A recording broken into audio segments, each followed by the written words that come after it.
Welcome to this video. In this video, we're going to be talking about Claude Code Skills. If you're a complete beginner, we have another video that introduces what Claude Code does. And in this video, we're going to extend our learning. With me, I have Rajat, who is going to be teaching us more about Claude Code Skills and other components of Claude Code that make our life more productive. Now, the thing about this is that we have to remember we started off with this other project that in the first video, where we started off doing a blog writer. This blog writer is supposed to go through the internet, do some research, do some fact checking, and finally produce a coherent output. Now we're going to extend this right now with Claude Code Skills and other aspects. And before we proceed, I think I'll quickly introduce Rajat. Rajat is an AI engineer, and he's worked across different startups.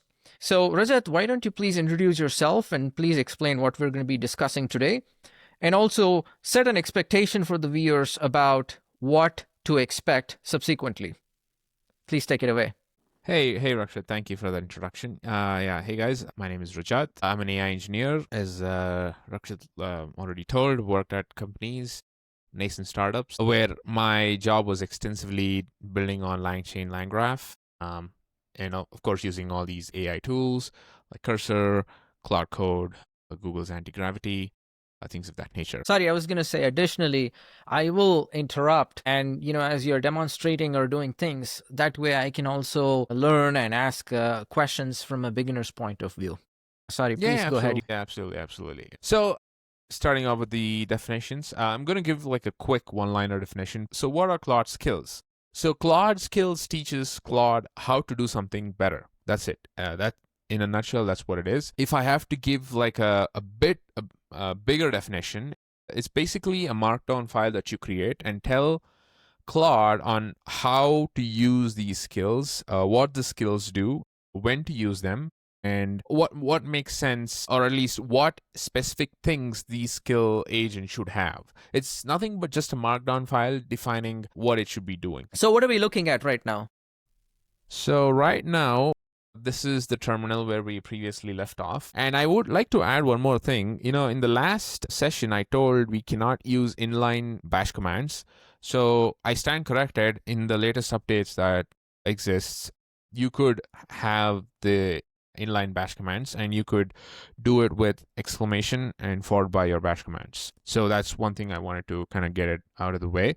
However, keep in mind when we add specific things specific to Claude Code requires us to restart the session. So in which case you will have to anyway kind of restart and get out of the terminal or get out of the Claude session anyway. So it's always better to get out, execute the Claude, whatever that you want to do, and come back in.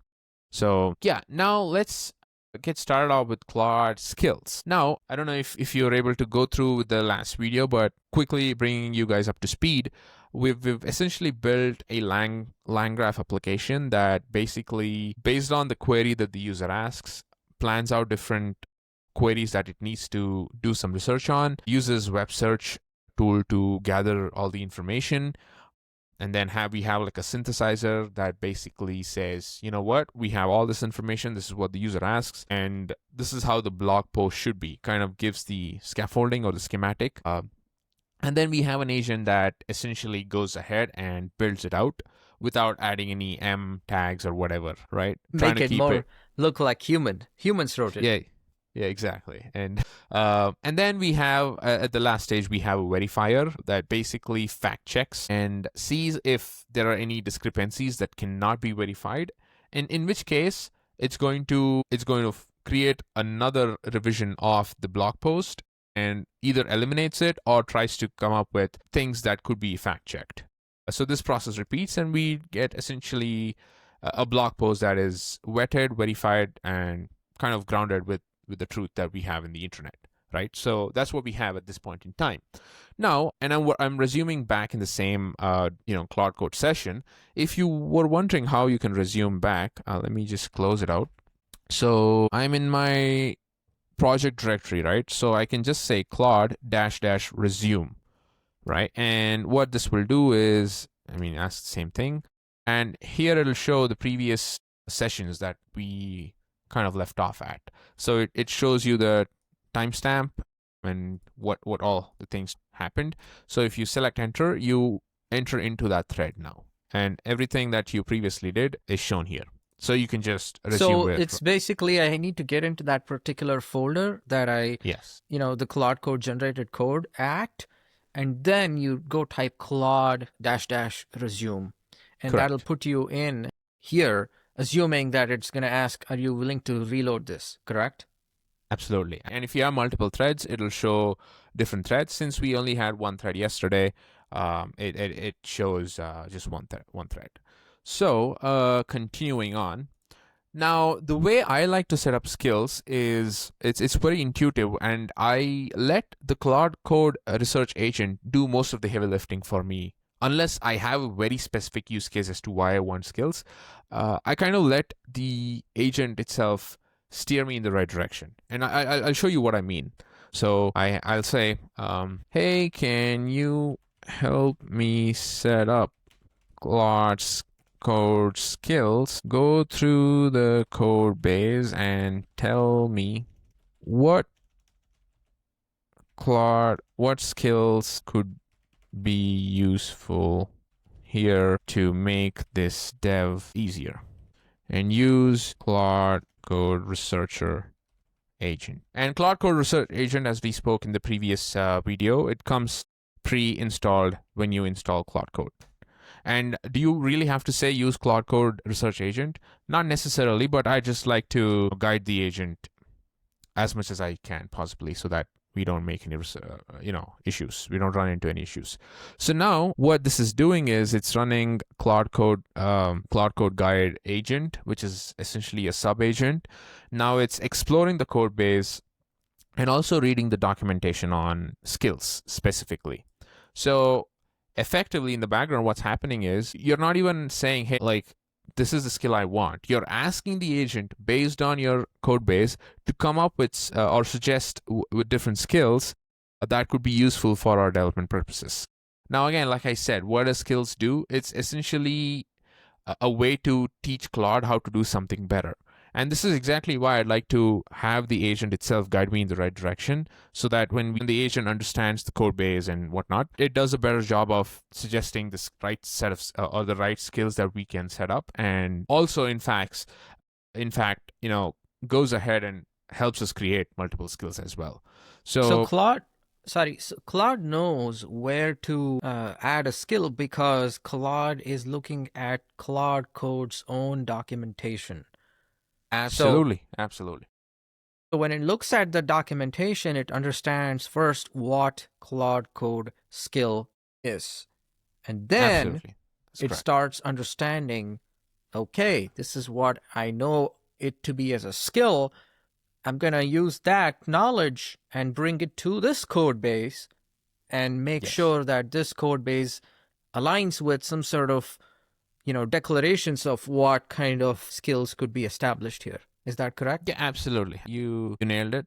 Great job. So that is essentially what's going on here. And I like to do like this because, I don't have to give a lot of work to my brain. And that way also helping us be in the right state of situation for different, let's say, 2 days down the line, your code base changes and you probably would need a different skill, right? In that case, again, you can ask the agent and do it that way, instead of having like one size that fits all. So that's why I like to do it like this. And so I have one more question. Sorry, I don't mean to derail your train of thought. It seems like the Claude Code documentation is already embedded in Claude Code. Is that correct? Or did you have to add it through an MCP? No, it is embedded in the Claude Code Guide subagent. You remember how we created subagent yesterday? And so the Claude Code Guide subagent has those respective links for the Claude Code documentation. And when we ask something Claude Code specific, it kicks off that agent, which knows where the documentation is. It's going to go fetch. It's almost like calling an MCP, if you will. It's already inbuilt in the system prompt and whatnot, and also the different tools the Claude Code Guide subagent has. So it's going to go do the research, get back, and call the explore agent to explore the code base, so that it can come and comprise of all the things that would be useful to build a skill. Now, Excuse for me instance, if I, yeah. sorry again. I don't necessarily recall us creating this sub-agent. So how did we create this? Did we add this agent and said, here's the doc, or what did we do? Remember we did this agents here, and when Mm-hmm. we did this agent, we did LangChain, LangGraph researcher Yes. agent, correct? Very Yes. similarly, Claude Code comes pre-installed with Claude Code, Claude Platform Research Agent, Okay. right? And Yeah. so every time we ask anything or specific to Claude Code, it's going to kick off that agent, and that agent probably has in its system prompt or whatnot, and in its set of tools, it has access to the necessary links and whatnot, and thus, therefore, it can go ahead and kick off that research, get the necessary links, figure it out, and then come back and answer the question that we asked it.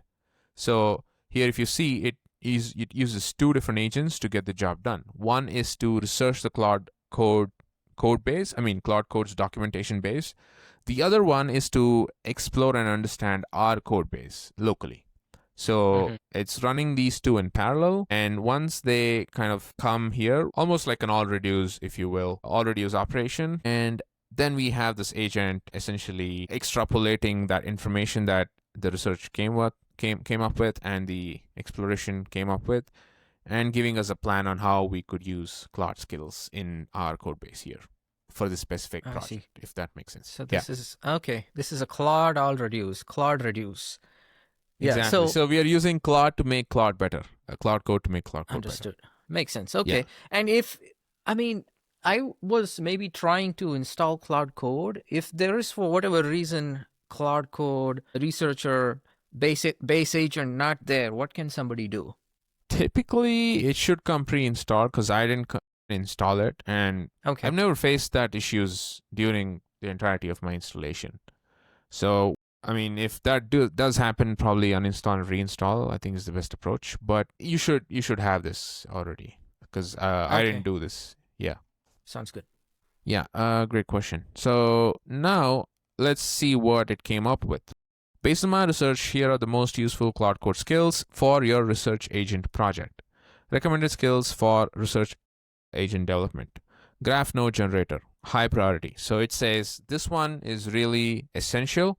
So what it does, automates the tedious process of adding new graph nodes. And so, like I said, skill is nothing but just an MD file that outlines how certain things should go about.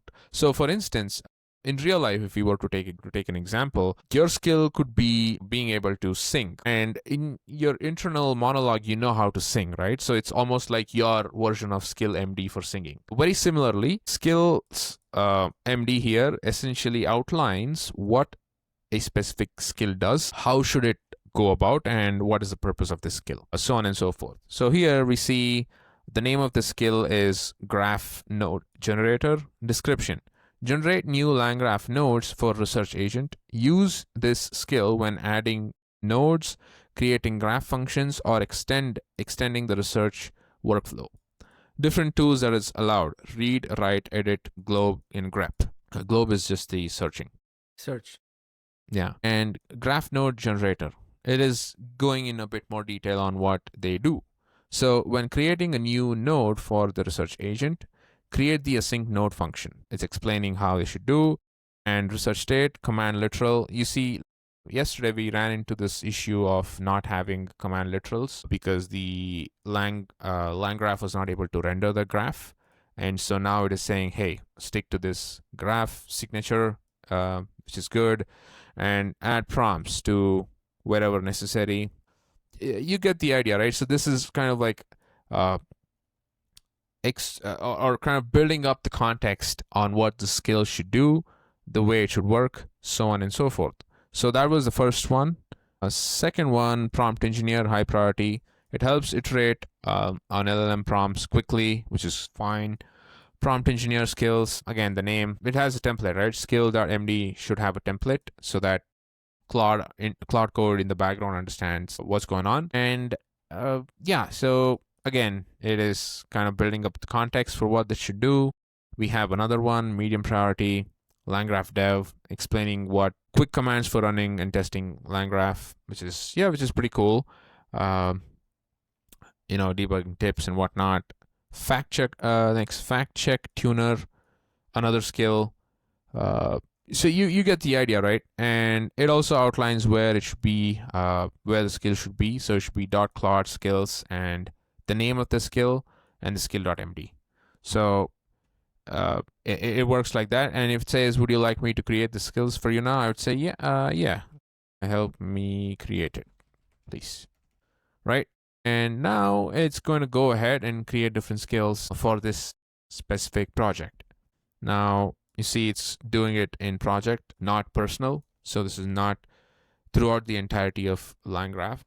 Through the entirety of Claude Code. This is just for this specific project.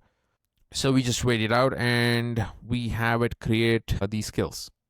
Nice. So these skills are basically telling Claude to behave a certain way, correct? It's the way I see it is how is this making it optimal? Because it's establishing a bunch of rules of what it should do. Yeah. Or what does it specifically do to make this more optimal? So it's like saying when you're using LangGraph, there are certain set of principles and protocols that you need to follow, and here is how you do it. Here is your protocol. Here's your rules that you need to follow. Let's say when you're building out a graph, for instance, right?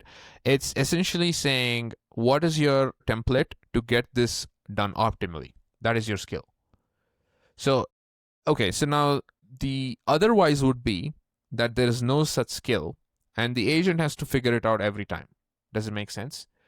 Instead, you have the skill, pre-built, and every time because this is pertaining to this project and we're building with LangGraph and we want to create a graph node, we understand there is a skill and goes to the skill, okay, fine, I got it. So this is how I'll follow it.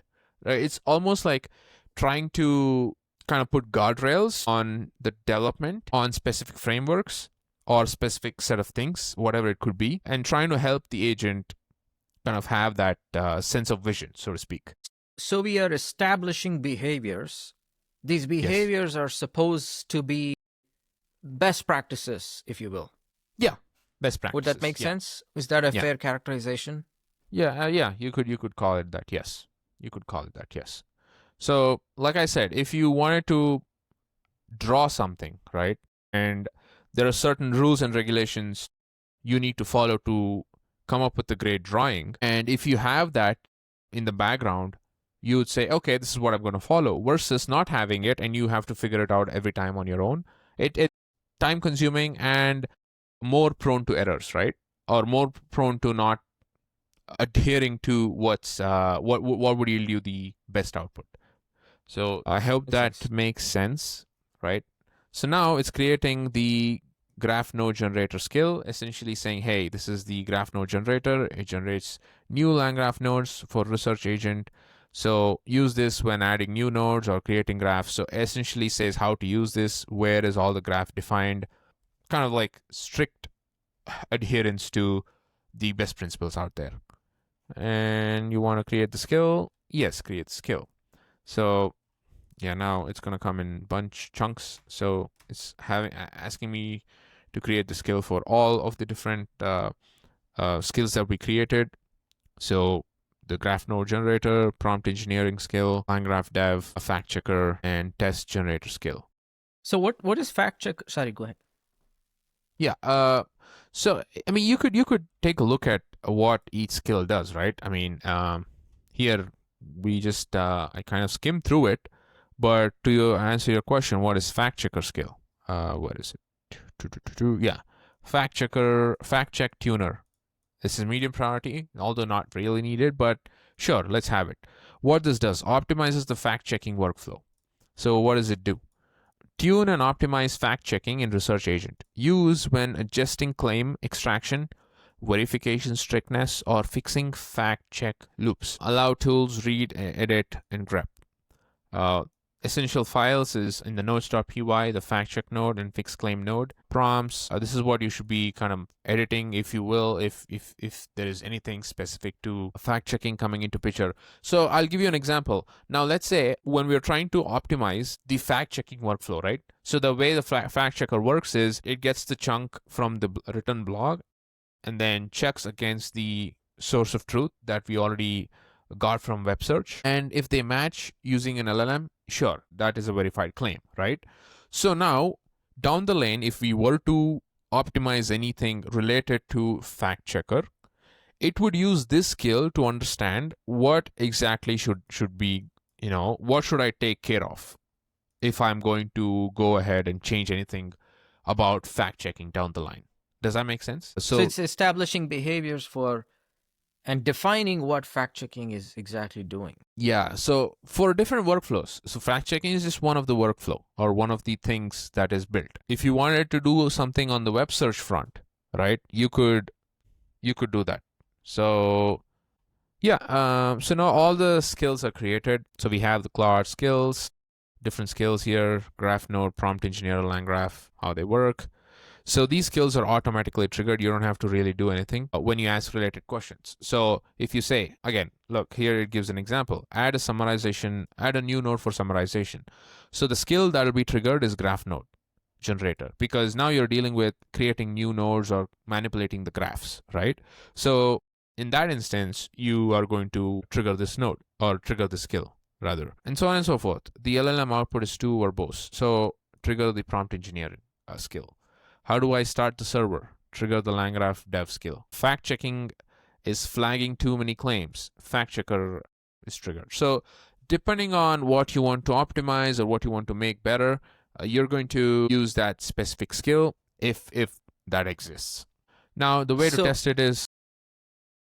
Sorry, so to interrupt here, the description, it seems like is, okay, I'll give you an English description of what I want to change, and it's going to trigger this particular skill.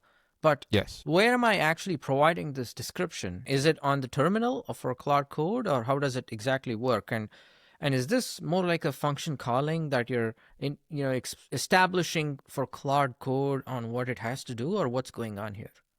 At the end of the day, yeah, it is function calling. I mean, for the lack of better explanation, it is function calling, sure. But what essentially it is doing is, I mean, it is saying the agent, hey, look, when you want to do anything graph node or when you want to do anything graph related, I want you to take a look at this skill.md file that kind of outlines your workflow or outlines how you should behave, right? And that kind of adds that to the context to the LLM, and the LLM kind of follows that and goes ahead building it. Because obviously, as we previously discussed, this thread is going to come to an end, and we're going to summarize it. And once we summarize it, if we did not have built this skill.mds, right, specifically for each of them, the LLM has no way of knowing any optimized way of doing certain things. Because you may have built an optimized way of figuring out something, right? And every time the LLM has to figure it out, what are you doing essentially? Or you're burning more tokens and you're unnecessarily spending more time, which is wasted. Instead, you could say, hey, look, this is how I set it up. This is how I've done everything. And here's your skill.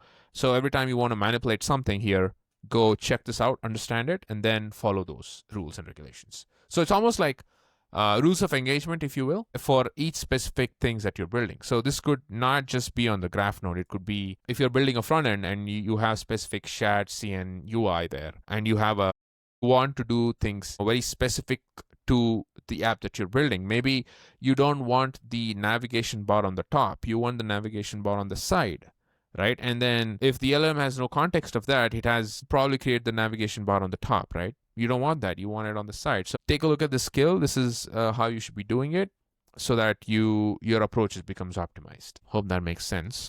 Did I answer your question? Yes. So it's basically still, again, reorienting the LLM to follow the established best practices. Yes. Best practices is subjective, because the best practices could be the way the documentation explains it, or the best practices could be what you think is right for this particular project. Right? So that's what I meant by subjective. Now that we have the skills created, we just have to restart the Claude Code session. And once we restart, internally Claude Code will be able to get the respective skills whenever necessary, depending on what we're trying to optimize for. So now we've already restarted now, correct? Yes, we've already restarted the Claude Code session. Yes. So now if I ask, hey, what skills do I have currently? Now, since it already has the context, it's going to essentially give us the output.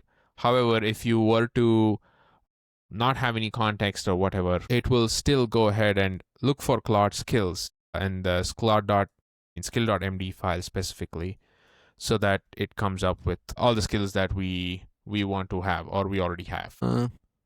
Let's see. So the skills that's going to show now is only relevant to this particular project, right? It doesn't intermix other skills. Yeah, so yes, there are two things that's going to happen here. So now when I say skills, there are two things. So one is the skill that we created through the skill.md, right? And there's another skill, another set of skills that come depending on whether you've installed it or not. For instance, here I have installed the front-end design skill, the feature dev skill, which is essentially a plugin skill. And what that means is it is a plug and playable skill that exists, so that you could think of a scenario, right? Let's say you want to build front end, and with an example I'll tell you. The front end design skill is essentially the skills that is being built by other folks in the community, and all I did was just install that skill using the plugin. That's it.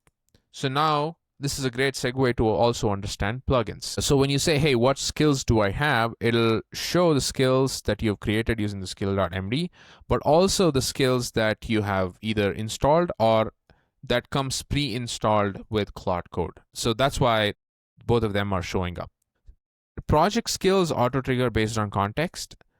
Some of the other skills, you got to, manually invoke them to have them running.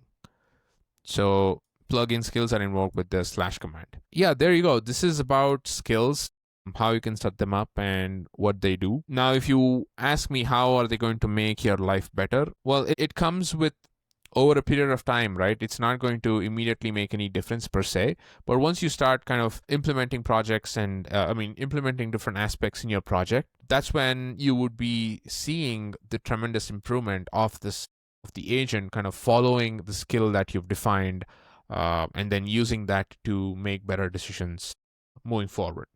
So now, for instance, if we wanted to add another node, we could expect the graph node generator skill to be automatically invoked based on what we say. So I can say, hey, can you add another node to check? What else can we add, Rock? Yeah, let's think about it. Yeah, so this blog has to go through some reviewing, some grammatical checks that we punted for later. Can we add a grammatical checker? Yeah, we can add a grammatical checker. So I can say, hey, and is that going to invoke this graph node generator?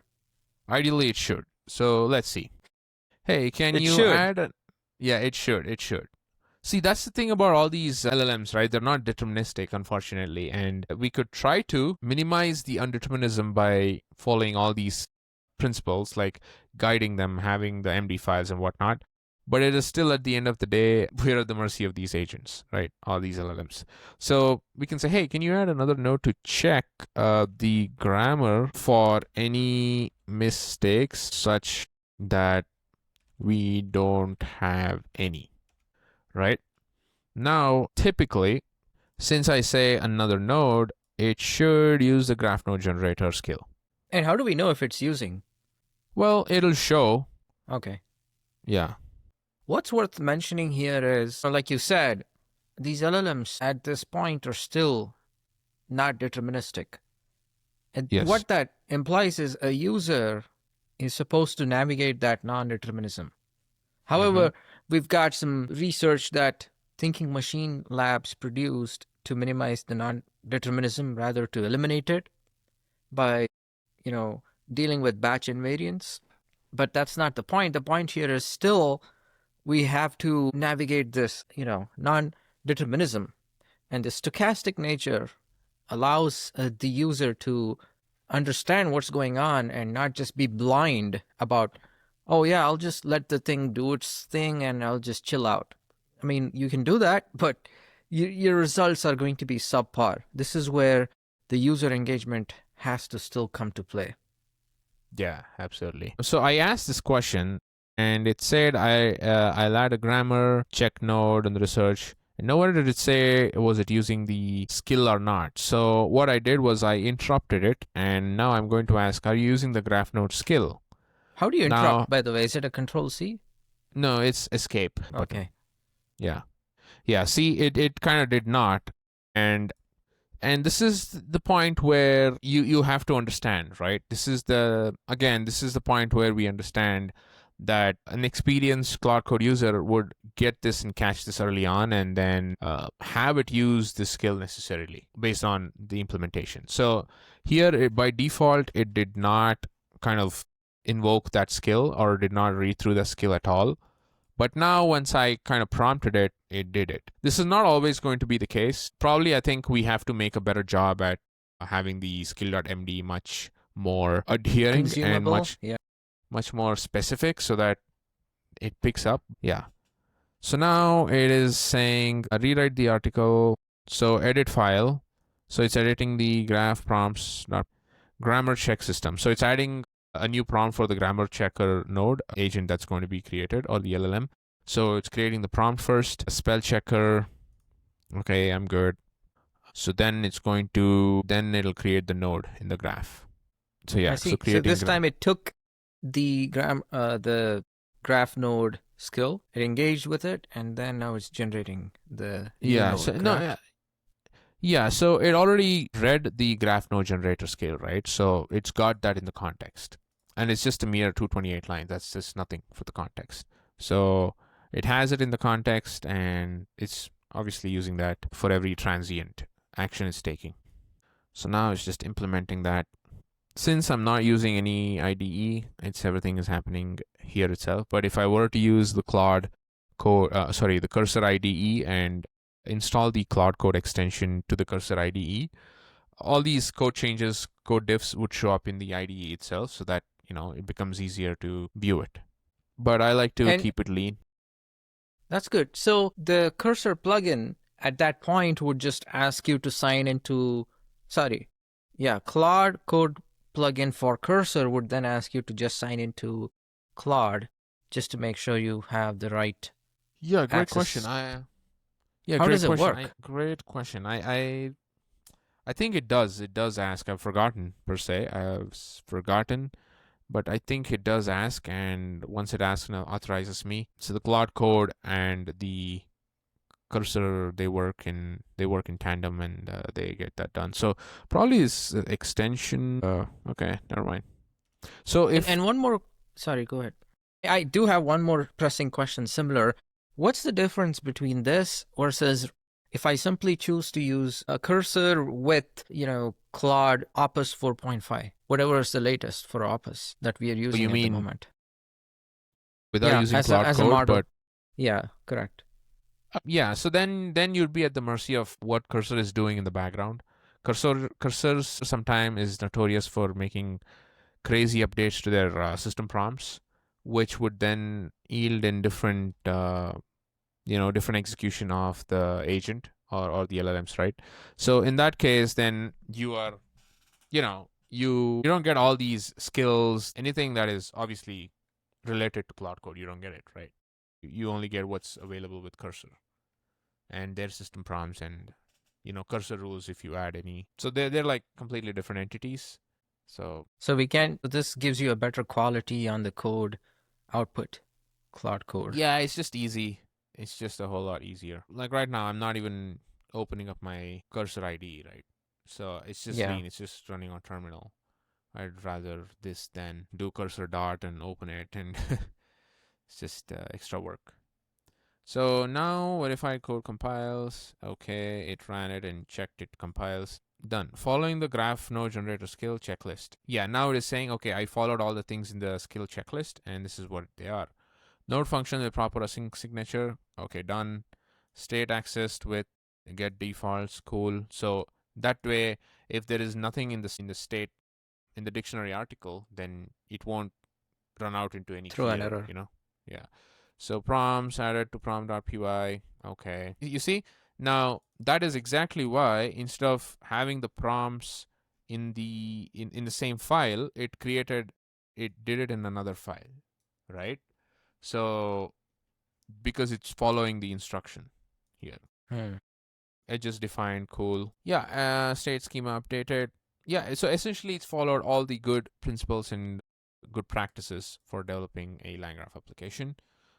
And now the right article, grammar check, and fact check. After the grammar check, it does a fact check. Nice. Yeah, that's pretty much it about the Claude skills, right? The next we're going to take a look at is Claude plugins. Probably in the next video, we're going to take a look at in the Claude plugins. Yeah, that sounds good. We can do that in the next video because this video is already getting lengthy. 5-ish minutes, I would say, or something like that for Claude Code Skills. Yes, yeah. So it's Cool. just that we don't want to make one video that has everything, and it's hard to kind of dissect, Comprehend. and Yeah. So that's why we'll do it in the next video so that people can understand and grasp. Yep, sounds good. Thank you very much for showing that and making me understand this and possibly the audience as well. I look forward to the subsequent videos where we're going to discuss plugins and other aspects that we started off with. Yeah, absolutely. And good to know there's only 2% of context left until auto-compaction. All the more reason to say why having these skills is essential, because if we lose this thread, we've lost the basic principles of implementing good LangGraph application, right? So now that we have it as a skill, we don't have to ever worry about context running out and things of that nature, because it's always going to persist. But yeah. Anyway, we'll resume in the next video, and looking forward for more. Thank you. Have a good evening. Thank you. You too.